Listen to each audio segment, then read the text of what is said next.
চারটে গল্প শোনানো আছে আমার জীবনে। ওই চারটে গল্প যদি আপনি মন দিয়ে শোনেন, এটাই কিন্তু একদম গল্প বলবো, কোনো আর কথা বলবো।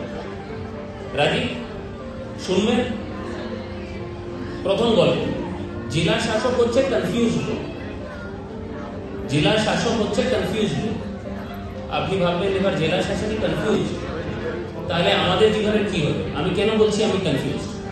আগে সায়েন্স নিয়ে পড়াশোনা করলাম, তারপরে ইঞ্জিনিয়ারিং এর পরীক্ষা দিয়ে যাদবপুরে ঢুকে গেলাম, তারপরে ওখানে রিসার্চের পড়াশোনা করলাম, রিসার্চ না করে আবার এমবিএ পরীক্ষা দিয়ে ডিলয়েটে চাকরি হলো, চাকরিতে গেলাম না, আবার এমবিএ করতে চলে গেলাম, এমবিএ করে আবার একটা ব্যাংকে ভালো চাকরি হলো, হংকং চলে গেলাম, ওই চাকরিটি ছেড়ে মুম্বাই চলে গেলাম, মুম্বাই ছেড়ে আসার পর এখানে একটা কনসাল্টিং এর চাকরি হলো।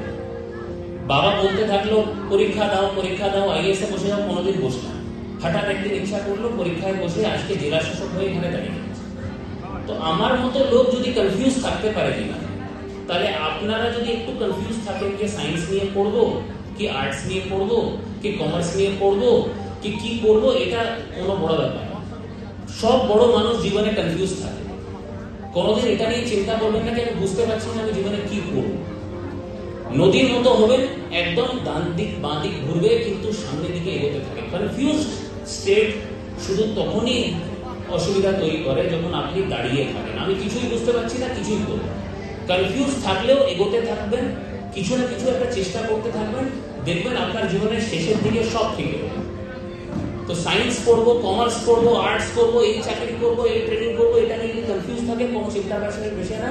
আমি জেলা শাসক হয়েও কনফিউজ হয়ে গেছি। 2 নম্বর, জীবনে পয়সা সবকিছু নেই, এটা অনেকজন বলে। শাহরুখ খান কি বলেছে? এবার শাহরুখ খানের নাম শুনেই কিন্তু আপনাদের আবার শান্তি হবে। শাহরুখ খান কি বলেছে? শাহরুখ খান বলেছে যে কোনোদিন জীবনে এরকম লোক থেকে জ্ঞান নেবেন না পয়সার ব্যাপারে যার নিজের কাছে পয়সা নেই। বাবু, কোনো সাধু ব্যক্তি, কোনো সন্ত, কোনো গুরুজন আপনাকে বলছে পয়সা জীবনে দরকার, শাহরুখ খান বলছে এদের কথা শোনা দরকার। শাহরুখ খান বলছে আগে জীবনে পয়সা বানাও, তারপরে বুঝো, অর্জন করো, তারপরে বুঝো পয়সার দরকার আছে কিনা। তারা কি বলবে তাহলে আপনি কেন বলছেন? আপনি তো পয়সাওয়ালা লোক না, সরকারি স্যালারি আমরা জানি, খুব অল্প পয়সা। তাহলে একটু নিজের জীবনের গল্পটা বলি। 2010-11-তে যখন আমি প্রথম চাকরিতে ঢুকলাম, তখন আমার স্যালারি ছিল মাসে 3.5 লাখ, ট্যাক্স দেওয়ার পর। বছরে বলছি, মাসে 3.5 লাখ। এটা 2010-11 কথা বলছি। ওই চাকরি ছেড়ে এখানে যখন জয়েন করলাম তখন হাতে পেতাম 35,000 টাকা। 3.5 লাখ টাকা থেকে 35,000 টাকা। যখন প্রথমবার বসের কাছে গেলাম চাকরি জয়েন করার পর, বস বললো তুমি খুব ভালো ছিলে, তোমাকে আমি ইউএস পাঠাবো। তো আমি বললাম আচ্ছা ঠিক আছে, আমেরিকা যাবো, একটু আর নিজের প্রশংসা শুনে নিই। বসকে বললাম আমাকে বস কেন পাঠাচ্ছ, এত ভালো ভালো ছেলে মেয়েরা আছে, ওদেরকে পাঠাচ্ছ না? বলে তুমি খুব সস্তা, তোমার মাইনে খুব কম। এটা শুনে এত খারাপ লাগলো কি জীবনে এত পড়াশোনা করে এসেছি, যাদবপুরে পড়লাম, আইআইএম আহমেদাবাদে পড়লাম, হংকং এ চাকরি করলাম, বস 1 মিনিটে বলে দিল কি তোমার জীবনের কি মূল্য, এইটুকু তো মাইনে পাও, তোমাকে যদি আমেরিকায় পাঠাই তুমি একটু সস্তা পড়বে। মানে এখানকার স্যালারি কম, ওখানকার স্যালারি ডলারের থেকে অনেক বেশি পাওয়া যায়। খুব খারাপ লাগে। ভাবলাম জীবনে এরকম কোনো কাজ করবো না যেটাতে 2 মিনিটের মধ্যে আমার স্যালারি দেখে তো বলে দেবে ছোট লোককে বলো, আর কোনোদিন চাকরি করবো না, এটা ভালো। আমার বাবা আপনাদের বাবাদের মতোই খুব কড়া, কোনোদিন হাসতে দেখি, কোনোদিন স্মাইল করে। আমার কোনো কনভোকেশন হলো, কোনো গোল্ড মেডেল পেলাম, জীবনে যাই করলাম, কোনোদিন আমার কোনো রিপোর্ট কার্ড দিতে কোনোদিন এগুলো মা যায়, সবসময় কাজে ব্যস্ত। যখন আইএএস এর এক্সামে প্রণব মুখার্জি তখন কিন্তু রাষ্ট্রপতি, আমি কিন্তু অফিসার হিসাবে প্রেসিডেন্ট গোল্ড মেডেল পাচ্ছি মাসুরি। দেখছি বাবা সব থেকে আগে টিকিট বুক করে নিয়েছে, না বলে চলে এসছে। যখন প্রণব মুখোপাধ্যায় এরকমই একটা স্টেজে দাঁড়িয়ে আমাকে গোল্ড মেডেল দিচ্ছে, আচ্ছা একটু শো অফ করছে, একটু কেক দেখাচ্ছে, চিফ গেস্ট কি করবে, একটু তো কেক দেখাবে, একটু তো নিজের ব্যাপারে বড় কথা বলবে, তো কিছু করার। তো আমি যখন গোল্ড মেডেল পাচ্ছি তখন প্রণব মুখোপাধ্যায়ের সামনে প্রথম রোতে বসে আছেন আমার বাবা, হু হু করে কাঁদছে। আমি ভাবলাম এরকম কড়া মানুষ জীবনে কোনোদিন মুখে হাসি ফুটে না, আজকে হু হু করে কাঁদছে। এটা এটা জীবনে ভাবলাম যে হ্যাঁ এই চাকরিটাই হচ্ছে যেটার থেকে বেশি আর মা বাবাকে গর্বিত করতে পারবে। সেই কারণে সবসময় পয়সার পিছনে যাওয়াটা খুব ভালো, কিন্তু জীবনে পয়সা সবকিছু নেই, এটা কিন্তু আজকে বুঝতে হবে। কিন্তু জীবনে যখন আপনারা একটা একদিন এরকমই সময় আপনাদের জীবনেও আসবে যখন আপনি মনে করবেন যে হ্যাঁ একজন জেলা শাসক ছিল যেটা আমাদেরকে এই কথা বলেছে। এটা একটু মনে রাখবেন, পয়সা জীবনে সবকিছু নেই, অনেক জিনিস আছে যেটা নিয়ে আপনাদেরকে কাজ করতে হবে। 3 নম্বর, ভ্যারাইটি, জীবনে বৈচিত্র্য।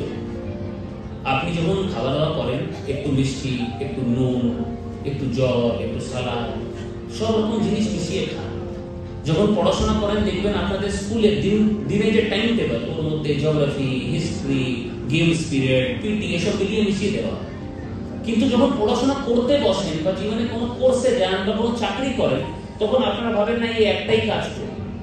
জীবনে বৈচিত্র্য বা ভ্যারাইটি কোনোদিন অফ করতে করবেন। আমার জীবনটা দেখুন, আমি কেন আপনার মধ্যে দাঁড়িয়ে এই গল্পগুলো বলতে পারছি। যখন চাকরি জয়েন করলাম এলওসি তে গান নিয়ে একটা 10 দিন ডিউটি করেছি, এই আইএস এর চাকরি। সাবমেরিনের ভিতরে ঢুকে একটা মিটিং করেছি, ফাইটার জেটে উঠেছি, কোভিড এর সময় হসপিটালে ডিউটি করেছি, গ্রামগঞ্জে গিয়ে শিশুদের সঙ্গে বসেছি, একটা তারামণ্ডলও বানিয়েছি, একটা বাচ্চাদের স্কুলও বানিয়েছি। এই যে বৈচিত্র্য, কোনোদিন মনে হয় না আমার কি সকালে অফিস যাওয়ার মানে আর যে সোমবার আজকে অফিস যেতে হবে, আজকে আবার স্কুল যেতে হবে, কেন রোজ নতুন একটা জীবনে করার মতো কিছু আছে। সেই কারণে আমার প্রাইভেট সেক্টর বা যারা প্রাইভেট চাকরি করে তারা সবসময় এটাই ভাবে সোমবার গিয়ে আবার বসে গাল খেতে হবে, আবার অফিস যেতে হবে। আপনারা জীবনে পড়াশোনা করুন বা যেই ক্যারিয়ারটাই করুন, জীবনে এই বৈচিত্র্যটা, খেলাধুলা, একটু নতুন কিছু করা, জীবনে এই ভ্যারাইটিটা কিন্তু রাখবে, না হলে জীবনটা বোরিং হয়ে যাবে।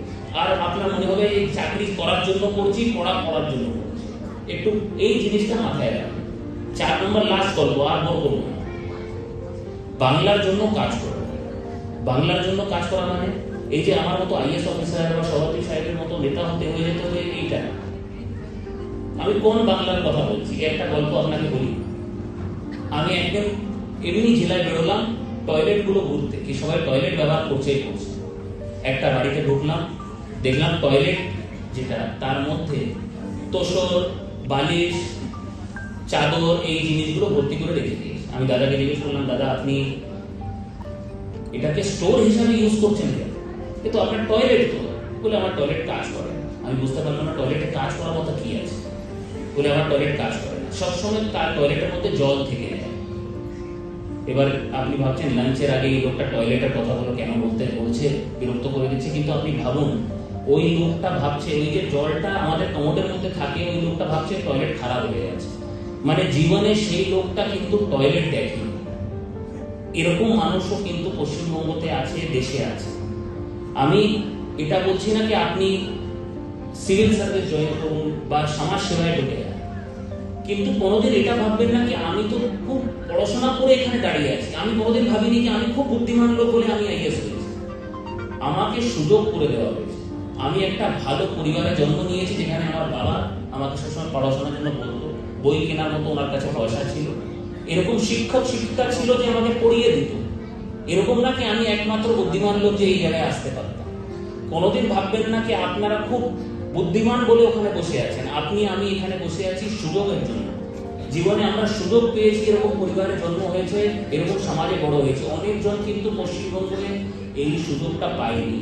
এই বাংলার জন্য কিন্তু আমাদেরকে জীবনে কাজ করতে হবে। আপনাকে পয়সা দিতে বলছি, কিন্তু মনে রাখবেন যখনই সময় পাবেন কিছু ভলেন্টিয়ার করবেন, কিছু সমাজ সেবায় কাজের মধ্যে থাকবেন। যদি কোনো পুরানো জামা কাপড় থাকে লোকজনকে অর্পণ করবেন। এই চেষ্টা প্রচেষ্টা যদি না রাখেন জীবনে, তাহলে আমরা বাংলাকে আর এগিয়ে নিয়ে যেতে পারবো না। এটা কিন্তু মাথায় রাখবেন, বাংলার জন্য কিন্তু সারা জীবন কাজ করতে হবে। একবার রিভাইজ করিয়ে দিই, যেভাবে টিচার বলে কনফিউজ হওয়াটা খারাপ না। জেলা শাসকই কনফিউজ আছে, তাহলে আমি কনফিউজ কেন হব না? 2 নম্বর, পয়সা জীবনে সবকিছু নেই, এটা কিন্তু মনে রাখবেন। আজকে হয়তো বুঝতে পারছেন না, আমি বলছি না, শাহরুখ খান বলেছে। 3 নম্বর, বৈচিত্র্য, লাইফে ভ্যারাইটি কিন্তু সবসময় মাথায় রাখবেন। আর 4 নম্বর, বাংলার জন্য কাজ করবেন। আমি বলেছিলাম কোনো রকম জ্ঞান দেবো না, বোর করবো না, 4টে গল্প বলবো। আমার গল্প এখানে শেষ। খুব ভালো থাকবেন। আমি সবসময় আছি, যদি কোনোদিন দেখা করতে চান অফিসে আমাকে পাবেন।